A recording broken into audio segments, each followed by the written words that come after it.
Gentlemen, let's go. Have a seat. Take your hats off.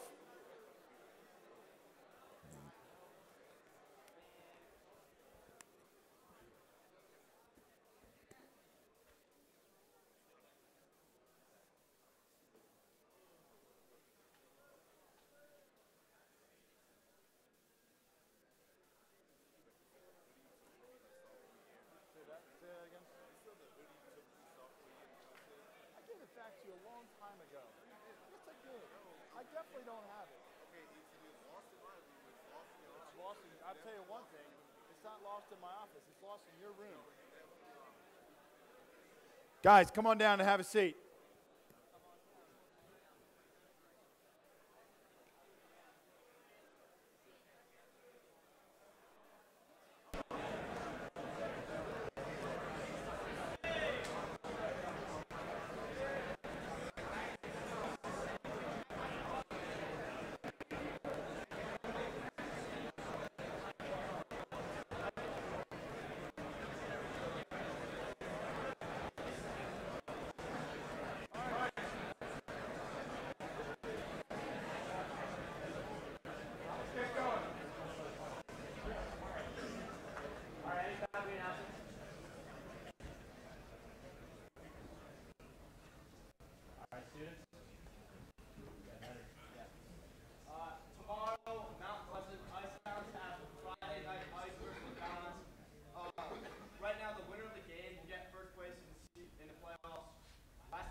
I've given the senior speech a lot of thought over the years I've been at Gilman. I planned it many times, many different ways. However, today all I want to do is tell you my story and be sincere. I'm only 17 years old. I'm not going to tell you the secret to life or how you should live it. Everyone here is just as qualified as to give advice as I am. When you see me in the hallways, you may know me as the woodworking master or the guitar wizard or just the guy that can grow some mean facial hair. But those are all really accurate, actually.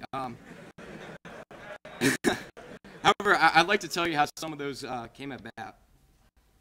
As some y'all know, I'm from Little Rock, Arkansas, and yes, this is the place where people are like, don't you mean Arkansas, or what state is Arkansas in?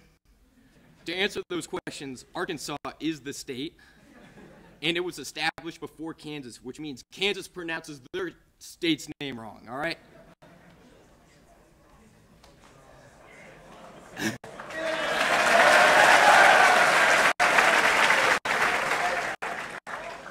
Anyway, things are very different here. The culture is different. Things were different there. The culture was different. The restaurant selection was superb. And just playing in the snow was a once-in-a-lifetime opportunity.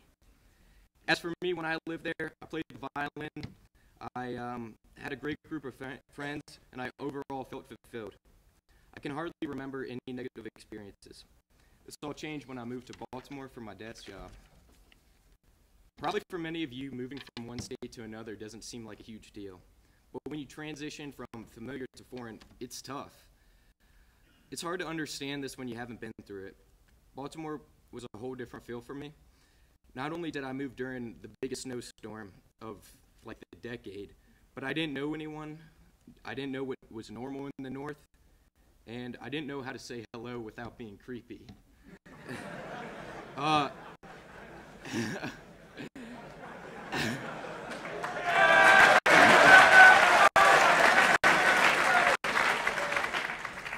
As Mr. Smythe has said before, the more north you go, people really don't say hi. So overall, I felt out of place in the city at first. I didn't know what lacrosse is, never heard of it. I dropped a violin because I couldn't find a teacher, and I didn't know how to react to the Orioles or Ravens. For those of you that don't know, Arkansas has absolutely no professional sports teams. At school was where it was the toughest, though. Being the new kid was really hard, especially because normal and cool person here was different from the normal and cool person in Arkansas. Anyway, some of y'all know that I attended Boys Latin. This is where I met one of my best friends, Matt Matinas. Where is it? In the house? Anyway, I struggled socially at Boys Latin.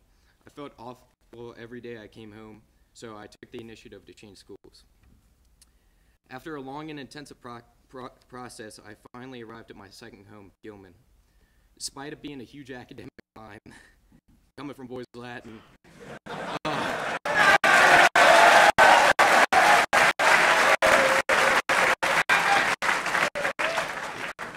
it was worth the switch. Let me tell you, this place is the best. Gilman is one of the only places you can find the cool or athletic kids taking the initiative to talk to the unheard of new kid. For instance, within the first few weeks of 8th grade, Will Godin, is he here? He's right there. I remember we built a connection during lunch, devouring Flick's famous chicken burritos. Yeah. Everyone made me feel like a big deal. The teachers here are also terrific. Never at Boys Latin would you find the passionate teachers that you do sitting in this very audience. Gilman is where I found two of my biggest passions, woodworking and guitar. Both of these have complicated stories, which I will tell in a minute. First, however, I'm going to share with y'all something that Mr. Gaby told me in the middle school during an assembly. He said something along the lines of, you need to be more like Sean Kim. You need to get your Gilman's tuition worth and not just show up to class. For those of you that don't know, in middle school, Sean was in a handful of clubs and participated in Gilman music. Nowadays, some of you know Sean is in handbell choir, string ensemble, concert band, glee club, traveling men, and jazz band. That's a lot. That's all of the music groups, by the way, if anyone was wondering. So when Mr. Gabriel described Sean, I felt that I had to be more proactive. I want to be the involved one, and I want to get my parents' tuition worth. So as I mentioned before, guitar and woodworking are my two big things. Woodworking was actually the hardest class for me when I first came to Gilman. I know. I remember how out of place me and the other new kids were in the wood shop. I didn't know any of the woods or machines, or I especially wasn't going to know how to build the table that was required. I thought the class was just going to be making birdhouses and boxes, but it turned out not to be. Mr. Howard showed the class the tables from past years, and I felt intimidated. Fast forward about a month, I felt like a professional. I got the hang of it pretty easy, and I wanted to build more projects in the upper school. When I finally made it to the upper school, I started making my own designs and not needing help anymore. I built a side table, hand-carved stool, a desk, an electric guitar, a chessboard, a coat hanger, a few mallets, a few hand-carved spoons, and other few small projects. I believe that the woodshop is one of the best facilities that we have at Gilman, and I hope it continues to be in the curriculum. It has had a huge impact on me, and I hope it can have an impact on others. Despite it being a dying art by society, it's just the beginning of a journey that I'll pursue through architecture in college. Administration, keep the woodshop alive. Guitar, on the other hand, is an interesting story. I never thought that the electric guitar was going to be such a crucial part in my life. I played violin in the past, which I enjoyed, and I played the piano for a year in middle school, but neither piqued my interest in continuing. Freshman year, I heard about the opportunity to build an instrument in the wood shop, and I thought about making a bass.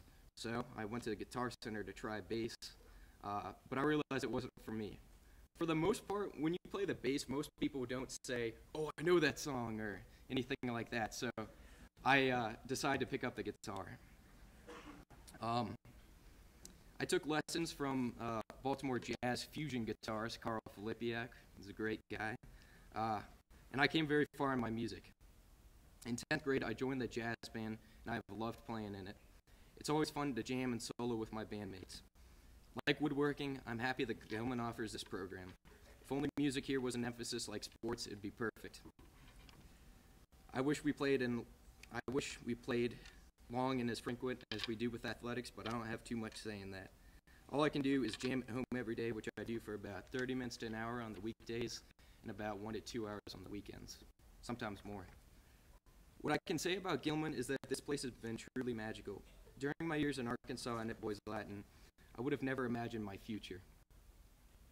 If I hadn't have taken a chance at changing schools, I never would have discovered my passion. Mom, Dad, thanks for paying for Gilman's expensive tuition. I believe that it was worth it. I've gotten a lot out of this place, and I hope that my Gilman brothers can have similar experiences. Thank you, and go Greyhounds.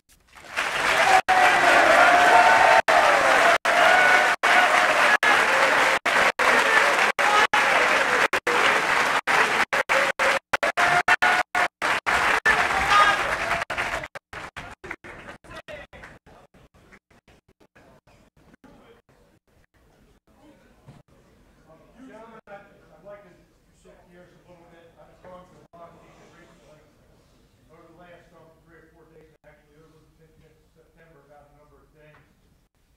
Some of it, most of it focusing on hoodies. As I said, I've talked to a lot of individuals. I've said a lot of things that I think I'd like to share at this point with everybody. It's a shame that this has to dominate an assembly, but I think we need to discuss it.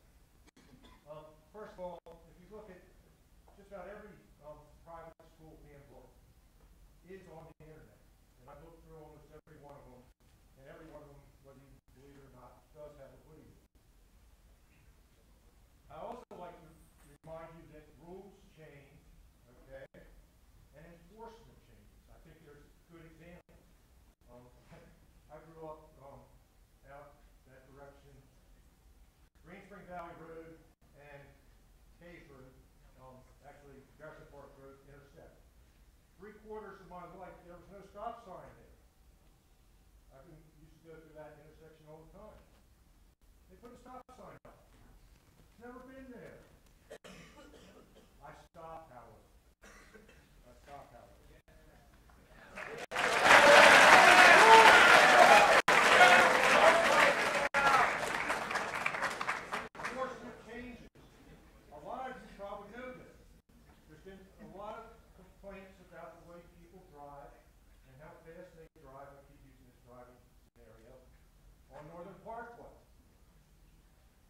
done to change that enforcement?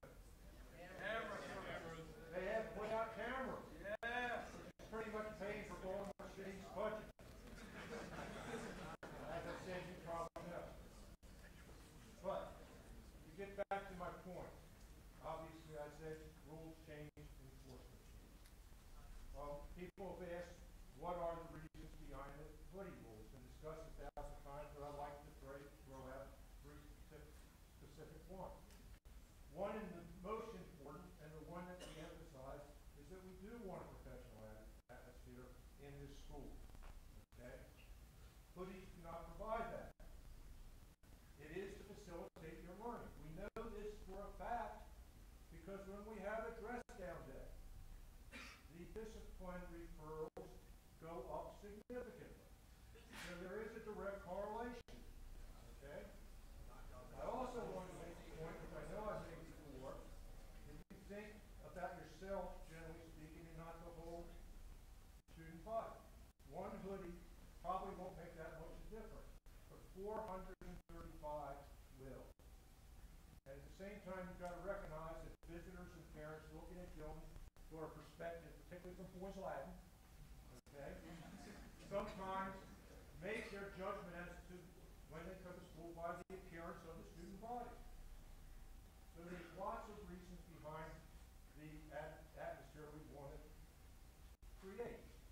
We also need to know the identity of our students. That's obvious, that's simple, I think you recognize that. Okay? And third is the one that you all focus on, probably the reason behind the rule, is that it's often frequently used to conceal that a student is not interested. Okay? You all have proved that. You all have proved that. Because most of the time, when I ask a student to take off their hoodie, they are not wearing a tie, and sometimes they're not even wearing a collared shirt. So, obviously, you are your worst known enemy on that, doing that. Now, we've had some issues over the years, and particularly, not particularly issue, but with compliance. Here are some of the things that our teachers and myself and Ms. Goldman have faced. One, and I will stand back and say that this probably applies to maybe 5% of the student body, but I want everybody to hear it. Because I'm also at the same time congratulating the 95% who abide by it. Okay? One, you will say that you're going outside. And lo and behold, you don't. Okay? You will say that you're going to take it off, but you don't do it in a timely fashion. You continue walking down the road, down the hallway. And then there's the person who takes it off, and an hour later they have it back on. This certainly says something to break the hoodie rule, but it also says something to your character. It says something to your integrity. One of the Gilman Five. When you say something and you do not follow through with that, and that is something we cannot accept at Gilman. Now, with compliance, okay, very simple. There are a number of different adults in the school. Okay, there are teachers, there are part-time, there are regular teachers, there's academic, there are the administrative staff. There are many different adults in this school. Every one of them knows the rules, and every one of them has been encouraged to enforce the rules. Okay? What is happening to a certain extent, I said 95% of the time we get it, and we love it. I'm sorry, Mr. Smith, I just came in, something of that nature, and they take it off in a very nice way. But then there's the person who gives us the attitude. Then there's the person who either frowns and walks away, or handles it. Once again, as I said, I think we all understand about an attitude. This makes the situation much worse. Not only are you not abiding by the rules, but at the same time, you are being disrespectful, and now we are on a different level. Now we're on a different level. Whereas, you could go pleasantly and say, I'm sorry, Mr. Smith, or you can be invited in my office and have a long talk about disrespect. I think the choices are pretty easy. Okay? Please keep in mind that should go for every adult in this building. That should go for staff members, that should go for the substitute teachers, that should go for the administrators. Do you all understand that? It goes for every adult in this community. And you treat them with respect and you provide what they do. Now, I've told you this before. If for some reason you think you are being treated unfairly, that's what Mr. Gilman and I are here for. At the point when you are being confronted, follow what that adult told you to do and do it pleasantly. Then, later on, come back to Mr. Gilman and myself and explain the situation. We will listen, and we'll tell you where you're right or where you're wrong, and we'll get back to the teacher and rectify the situation if there was an injustice. Does that make any sense?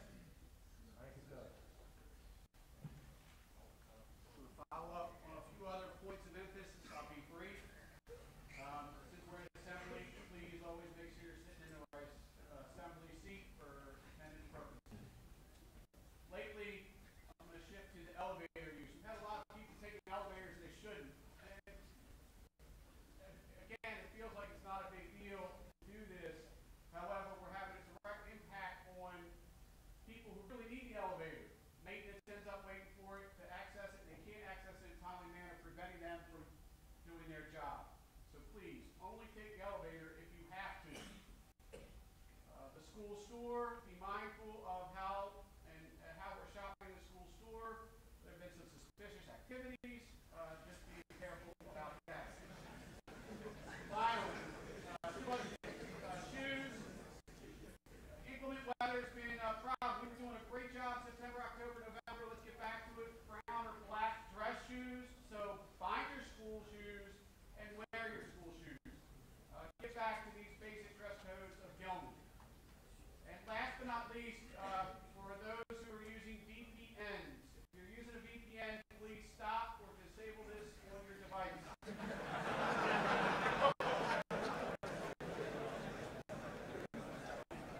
AMC violation, and it makes the Gilman network a little bit vulnerable. I can tell by some of the laughter that you know what I'm talking about.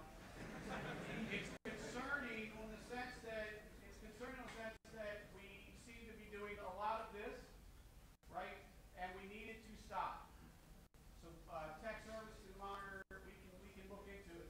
But I don't need to go anymore. Those are the three items along with the dress code. If we get back to doing what we're doing in September, October, we got a good second